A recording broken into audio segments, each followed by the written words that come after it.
Hello students, इस video के अंदर हम लोग मोलरिटी जो टॉपिक है कॉन्सेंट्रेशन ऑफ सॉल्यूशंस, उसके अंदर आता है dilution of solution and mixing of solution, उसको देखने जा रहे हैं। तो पहले हम लोग देखते हैं कि dilution of solution. What is dilution of solution? मतलब कि हमारे पास डाइल्यूशन ऑफ सॉल्यूशन हो गया कि हमारे पास कोई सॉल्यूशन है, उसकी मान लेते हैं कि कॉन्सेंट्रेशन दैट इज मोलरिटी, हम लोग देखते हैं मोलरिटी है m।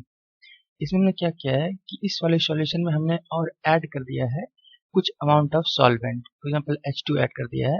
तो इसके मोलरिटी पे क्या फर्क पड़ेगा, इसकी मोलरिटी पे कुछ फर्क पड़ेगा या नहीं पड़ेगा, या इसको डाइल्यूट करने के बाद फाइनल मोलरिटी क्या होंगे, तो इसको हम लोग देखेंगे डाइल्यूशन ऑफ सॉल्यूशन के अंदर।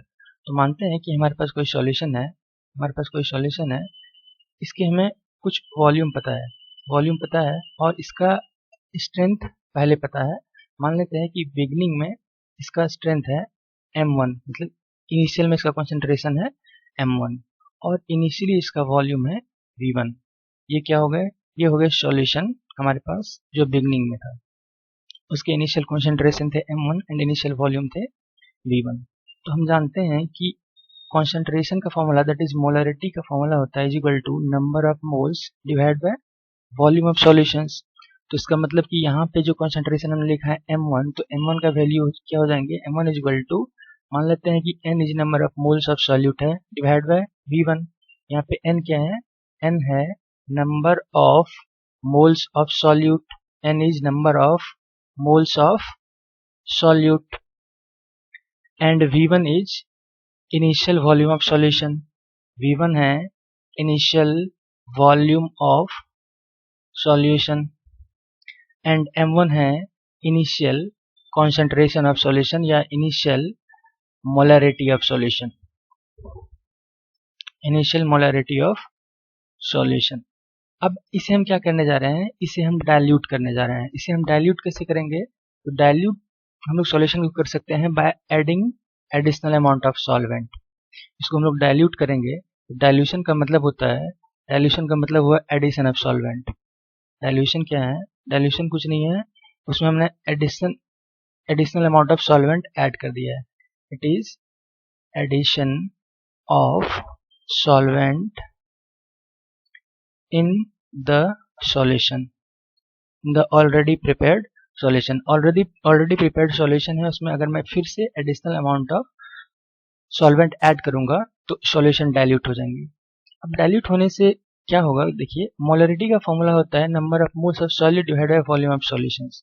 तो अगर मैं additional amount of solvent add कर रहा हूँ, इसका मतलब कि वॉल्यूम को इंक्रीज कर रहा हूँ, और number of moles of solute तो सेम है, number of moles of solute change नहीं कर रहे हैं। इसका मतलब कि अगर मैं वॉल्यूम इंक्रीज कर रहा हूँ तो मोलरिटी क्या होगी, डिक्रीज होगी। इस चीज से हम देख सकते हैं, क्योंकि इसके अगर न्यूमरेटर सेम है और डिनोमिनेटर इंक्रीज कर रहे हैं तो ये वैल्यू क्या हो जाएगी, डिक्रीज हो जाएगी। इट मीन्स कि डाइल्यूशन अगर हम लोग सॉल्यूशन की करते हैं तो इससे हमें ये चीज पता चला है कि मोलरिटी डिक्रीज हो जाता है। It means molarity decreases after dilution. ठीक है, तो वही मोलरिटी डिक्रीज करते हैं। तो अगर हमने फाइनल मोलरिटी का वैल्यू फाइंड करना होगा डाइल्यूशन में, डाइल्यूशन के बाद, तो हमने दो चीज यहाँ पे देखा है कि एक कि उसकी मोलरिटी डिक्रीज हो जाएगी और दूसरा कि number of moles of solute will not change after dilution. Number of moles of solute remains the same, ये चेंज नहीं होते हैं, ये सेम रहते हैं, रिमेन्स द सेम। तो इसको हमने क्या किया है कि इसमें कुछ एडिशनल अमाउंट ऑफ मैं क्या कर रहा हूँ कि सॉल्वेंट मिला रहा हूँ। तो अभी मान लेते हैं कि हमारे पास शुगर एंड वाटर की सॉल्यूशन है, इसमें अमाउंट ऑफ शुगर सेम है, इसमें मैं क्या कर रहा हूँ, इसको एडिशनल अमाउंट ऑफ, इसमें हम लोग H2O ऐड कर दे रहे हैं और इसके एक बड़े कंटेनर में रख रहे हैं। तो मतलब क्या हुआ कि इसके वॉल्यूम इंक्रीज हो जाएंगे क्योंकि हमने वाटर डाला इस वाले सॉल्यूशन के अंदर, और इसके अंदर इसकी वॉल्यूम क्या हो जाएगी, इंक्रीज हो जाएगी। तो अभी हम मानते हैं कि इसकी वॉल्यूम है V2, तो कॉन्सेंट्रेशन चेंज हो जाएंगे, मतलब हमने देखा डिक्रीज होगा, तो मानते हैं कि फाइनल कॉन्सेंट्रेशन है M2। लेकिन एक चीज देखना होगा कि जितने number of moles of solute that is, हमने अगर यहाँ पे शुगर एंड वाटर के सॉल्यूशन बनाया है तो n रहेंगे यहाँ पे, तो यहाँ पे n का वैल्यू क्या हो जाएगा, सेम होगा। इस दोनों में एक चीज को माना कि मोल्स ऑफ सॉल्यूट सेम होंगे, कब, डाइल्यूशन से, डाइल्यूशन करने से। तो पहले वाले सिचुएशन के लिए हमने लिखा कि m1 is equal to number of moles of solute divide by v1, और दूसरे वाले सॉल्यूशन के लिए हम लोग क्या लिखेंगे कि m2 is equal to number of moles of solute same रहेंगे, वो चेंज नहीं कर रहा है, divide by volume of solution V2। तो दोनों वाले सिचुएशन के लिए, मतलब कि बिगनिंग वाले सिचुएशन के लिए इसको कहते हैं सिचुएशन फर्स्ट एंड इसको कहते हैं सिचुएशन सेकेंड, मतलब आफ्टर डाइल्यूशन। हमने देख लिया मोलरिटी के फॉर्मूला, इसमें हो गया m1 equal to n by v1, यहाँ पे हो गया m2 equal to n by v2। ठीक है, इस रिलेशन से हम लोग क्या ले सकते हैं कि number of moles of solute equal to क्या हो जाएंगे, m2 इंटू v2। और इस रिलेशन से हम लोग क्या लिख सकते हैं, स्टार्टिंग में इस वाले रिलेशन से हम लोग लिख सकते हैं कि number of moles of solute equal to m1 into v1। Number of moles of solute beginning में था वो कितने थे, m1 इंटू v1, और number of moles of solute बाद में क्या हो गया after dilution, m2 into v2। वो चेंज नहीं कर रहे हैं। मतलब हमने ये वाला चीज जो देखा था कि number of moles of solute remain same, इसका मतलब कि n स्टार्टिंग में और n एंडिंग में सेम है। तो अगर स्टार्टिंग में और एंडिंग में n सेम है, इसका मतलब कि राइट साइड वाला चीज भी दोनों एक्सप्रेशन के सेम होंगे। अगर इस वाले एक्सप्रेशन को हम कहते हैं इक्वेशन 1, इस वाले एक्सप्रेशन को कहते हैं इक्वेशन 2, तो दोनों के लेफ्ट साइड सेम है, तो इसका मतलब राइट साइड सेम हो जाएगा। इसका मतलब कि डाइल्यूशन से क्या हो गया, m1 into v1 equal to आ गए m2 इंटू v2। इस वाले एक्सप्रेशन को हम लोग कहते हैं डाइल्यूशन फॉर्मूला। हमें मतलब इस वाले चीज को याद रखना है क्वेश्चंस को सॉल्व करने के लिए। m1 into v1 equal to होते हैं m2 इंटू v2। यहाँ पर m1 क्या है, ये है initial molarity, m1 is initial molarity and v1 is initial volume, v1 is initial volume and m2 is final molarity and v2 is final volume, v2 is final volume। तो ये हो गया फॉर्मूला ऑफ डाइल्यूशन। वैसे questions कैसे आएंगे, तो question आएंगे, कोई सॉल्यूशन दिया रहेगा, अलग कुछ क्वेश्चंस आ सकते हैं। क्वेश्चन रहेगा कि if NaCl solution of molarity 0.01 m is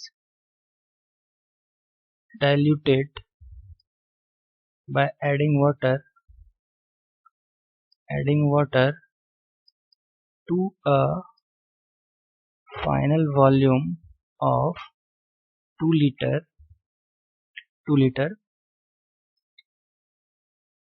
and initial volume of solution was 0.5 liter, then find the final molarity of the solution, then find the final molarity of the solution। इसका मतलब कि हमें पता है कि initial molarity m1 है, final volume मतलब कि वाटर ऐड करते हैं तो टू अ फाइनल वॉल्यूम में इतना, इसका मतलब कि v2 इतने हैं। और क्वेश्चन में दिए हुए हैं कि initial volume of solution is equal to 0.5 litre, then find the final molarity, हमें m2 फाइंड करना है। मतलब क्वेश्चन में दिए हुए हैं कि m1 इज इक्वल टू 0.01 और v1 is equal to 0.5 litre और m2 हमें फाइंड करना है, v2 दिए हैं 2 लीटर।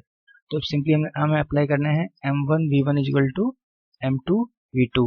m1 का वैल्यू हम लेंगे 0.01 into 0.5 is equal to m2 का वैल्यू हमें फाइंड करना है इंटू 2 लीटर। ऐसे आ जाएंगे हमें m2 इज इक्वल टू कितने, 0.01 इंटू 0.5 बाय 2m, यही हो जाएगा आंसर। तो इस तरीके से हमें क्वेश्चंस को सॉल्व करने हैं। तो डाइल्यूशन के क्वेश्चन इस तरह के क्या सकते हैं, वैसे में ये थोड़ा सा लैंग्वेज में डिफरेंट कर सकता है, तो क्वेश्चन को पढ़ना जरूरी है, बट कॉन्सेप्ट यही है। ठीक है, नेक्स्ट टॉपिक है ये तो डाइल्यूशन ऑफ सॉल्यूशन। नेक्स्ट है कि मिक्सिंग ऑफ सॉल्यूशन। इसका मतलब कि दो सॉल्यूशन हमारे पास हैं, उसके कॉन्सेंट्रेशन अलग अलग हैं, उसको मिक्स कर देते हैं तो फाइनल एक सॉल्यूशन बनेगा, उसकी मोलरिटी पे क्या फर्क पड़ेगा। इसको ऐसे देखते हैं कि मान लेते हैं कि हमारे पास एक सॉल्यूशन है, तो हम लोग अभी देख रहे हैं सेकेंड वाला part, that is mixing of solution. Mixing of solution, mixing of solution कहने का मतलब हुआ कि दो डिफरेंट सॉल्यूशंस हैं अलग अलग कॉन्सेंट्रेशन के, उसको हम लोग मिक्स कर रहे हैं। मतलब कि मान लेते हैं कि पहला सॉल्यूशन है हमारे पास, इसके अंदर जो है मोलरिटी सॉल्यूशन का m1 है, वॉल्यूम मान लेते हैं v1 है। और दूसरा सॉल्यूशन है हमारे पास, इसके मान लेते हैं कि वॉल्यूम v2 है और मोलरिटी m2 है। इस दोनों सॉल्यूशन को क्या कर रहे हैं कि हम मिला दे रहे हैं, मिला के क्या कर रहे हैं, एक बड़े से कंटेनर में रख रहे हैं। मतलब कि इस वाले सॉल्यूशन के अंदर जितना सॉल्यूशन है और इस वाले सॉल्यूशन के अंदर जितना सॉल्यूशन है, दोनों को क्या कर रहे हैं, एक बड़े वाले कंटेनर में डाल दे रहे हैं, दोनों को मिक्स कर दे रहे हैं। दोनों सेम चीज के सॉल्यूशन है, दोनों में सॉलिड सॉल्वेंट सेम है। इस ये भी है फॉर एग्जांपल NaCl वाटर का सॉल्यूशन और ये भी है NaCl वाटर का सॉल्यूशन, मतलब कि दोनों सॉल्यूशन में सॉलिड सॉल्वेंट सेम है बट दोनों की कॉन्सेंट्रेशन अलग है। तो दोनों को हमने क्या कर दिया, मिक्स कर दिया एक बड़े वाले कंटेनर में। तो बड़े वाले कंटेनर का एक चीज तो क्लियर है कि वॉल्यूम जो होगा V final this will be equal to V1 plus V2। क्यों? क्योंकि वॉल्यूम एडिटिव प्रॉपर्टी है, दोनों को ऐड कर देंगे वॉल्यूम। लेकिन इस वाले सॉल्यूशन की मोलरिटी कितने होंगे ये हमें फाइंड करना है, और मोलरिटी को हम लोग ये नहीं लिख सकते हैं कि molarity is equal to M1 plus M2, क्योंकि मोलरिटी एडिटिव प्रॉपर्टी नहीं होते हैं, तो हमें मोलरिटी फाइंड करना है। लेकिन वॉल्यूम पता है, फॉर एग्जाम्पल अगर मैं 0.5 लीटर वाटर को 0.5 लीटर वाटर से ऐड करूँ तो 1 लीटर हो जाएंगे, ये वाला चीज हो गया। तो फाइनल मोलरिटी क्या होगा, तो इसमें हमें एक चीज देखने होंगे कि number of moles of solute जो इसमें होंगे वो number of moles of solute जितना इसमें थे और number of moles of solute इस वाले सॉल्यूशन में थे, दोनों का सम होगा। जैसे कि वॉल्यूम को हमने ऐड कर दिया है तो number of moles of solute को भी ऐड कर देंगे। मतलब क्या होगा कि फाइनल सॉल्यूशन में number of moles of solute in final solution will be equal to sum of number of moles in solution, इसको कहते हैं फर्स्ट, इसको कहते हैं solution second, solution first and solution second. इसमें नंबर ऑफ मोल्स को भी हम लोग ऐड कर सकते हैं। ठीक है, तो फर्स्ट वाले जो हमारे पास सॉल्यूशन है उसके लिए मोलरिटी है M1, ये क्या हो जाएंगे इसमें, अगर हम लोग कहेंगे मान लेते हैं N1 number of moles of solute है डिवाइड बाय V1, तो इसका मतलब कि इसमें number of moles of solute कितने आ गए, N1 is equal to M1 into V1। ठीक है, सेकेंड वाले सॉल्यूशन के लिए मोलरिटी है M2, इसके फॉर्मूला क्या हो जाएंगे N2 divide by V2। N2 हमने मान लिया number of moles of solute in second solution, इसका मतलब सेकेंड वाले सॉल्यूशन में number of moles of solute कितने हो जाएंगे, ये हो जाएंगे M2 इंटू V2। तो फाइनल वाले सॉल्यूशन में number of moles of solute कितने हो जाएंगे, तो फाइनल वाले सॉल्यूशन में अगर वॉल्यूम है V1 प्लस V2 तो हमने मान लिया है कि let M is the molarity of the final solution. तो इस वाले सॉल्यूशन के लिए M इज इक्वल टू क्या हो जाएंगे, M इज इक्वल टू हो जाएंगे number of moles of solute, मान लेते हैं N है, divide by V1 plus V2, क्योंकि वॉल्यूम है कितने V1 प्लस V2। तो N का वैल्यू कितने आ गए इस सॉल्यूशन से, N का वैल्यू कितना आ गया, तो इस वाले एक्सप्रेशन से हम लोग लिख सकते हैं कि number of moles of solute in final solution will be equal to M into V1 plus V2। अब हमें पता है कि N जो होंगे वो N1 प्लस N2 के सम के बराबर होंगे, ठीक है ना, क्योंकि जो हमने दोनों सॉल्यूशन को मिलाया है उसमें सॉल्यूट जो होंगे वही जो आएगा थर्ड वाले सॉल्यूशन में, उसी के सम तो होंगे थर्ड वाले सॉल्यूशन में, इसको कहते हैं थर्ड वाला एक्सप्रेशन। इसका मतलब हम लोग कह सकते हैं कि n is equal to N1 plus N2, और n का वैल्यू कितना है M1 V1, सॉरी n का वैल्यू कितना यहाँ पे आया है इस वाले एक्सप्रेशन से, n is equal to M into V1 plus V2, M into V1 plus V2, और N1 कितने हैं M1 V1 और N2 कितने हैं M2 V2। इसका मतलब कि मोलरिटी ऑफ फाइनल सॉल्यूशन क्या हो जाएंगे, तो ये हो जाएंगे M इज इक्वल टू, इसको हम लोग अरेंज कर देंगे तो M का वैल्यू आ जाएगा, molarity of final solution will be equal to M1 V1 plus M2 V2 divide by V1 plus V2। तो ये एक तरह से फॉर्मूला आ गया, बट कॉन्सेप्ट ये है, ठीक है ना। तो अगर हमें फॉर्मूला याद भी नहीं रहे तो इस कॉन्सेप्ट को अगर समझेंगे तो क्वेश्चन हो जाएंगे। कॉन्सेप्ट क्या है कि वॉल्यूम जो होंगे फाइनल सॉल्यूशन में दोनों के सेम होंगे, लेकिन मोलरिटी को हम लोग डायरेक्ट ऐड नहीं कर सकते हैं, लेकिन नंबर ऑफ मोल्स को ऐड कर सकते हैं। तो नंबर ऑफ मोल्स निकाल लिया पहला का भी दूसरा का भी, दोनों का ऐड कर दिया, तीसरे सॉल्यूशन में जो होंगे नंबर ऑफ मोल्स दोनों के सम के बराबर होंगे, और उससे एक्सप्रेशन आया है क्या कि M into V1 plus V2 is equal to M1 V1 plus M2 V2, या M is equal to M1 V1 plus M2 V2 का V1 प्लस V2। तो इसको कहते हैं हम लोग मिक्सिंग ऑफ सॉल्यूशंस। इसमें क्वेश्चन कैसे आ सकते हैं, इसमें क्वेश्चन आ सकते हैं इसी तरीके के क्वेश्चन आएंगे। For example 0.1 m HCl solution is 0.1 m and रहेगा, इसमें वॉल्यूम भी दिया हुआ है for example, and 2 liter HCl solution is mixed with 0.03 m 1 liter HCl solution. एक चीज ध्यान देना है कि अभी हमने मिक्स किया है, दोनों सॉल्यूशन में सॉल्यूट सेम था, सॉल्वेंट सेम था, ये भी HCl है, ये भी HCl है, और दोनों में सॉल्वेंट वाटर है। Find the final molarity of solution. ठीक है, इसका मतलब है कि हमें दिए हुए हैं कि पहला वाला सॉल्यूशन जो है इसके लिए M1 इक्वल टू 0.1 और इसके लिए V1 इक्वल टू 2 लीटर, और दूसरे वाले सॉल्यूशन के लिए यहाँ पे M2 इक्वल टू 0.03 और V2 इक्वल टू 1 लीटर।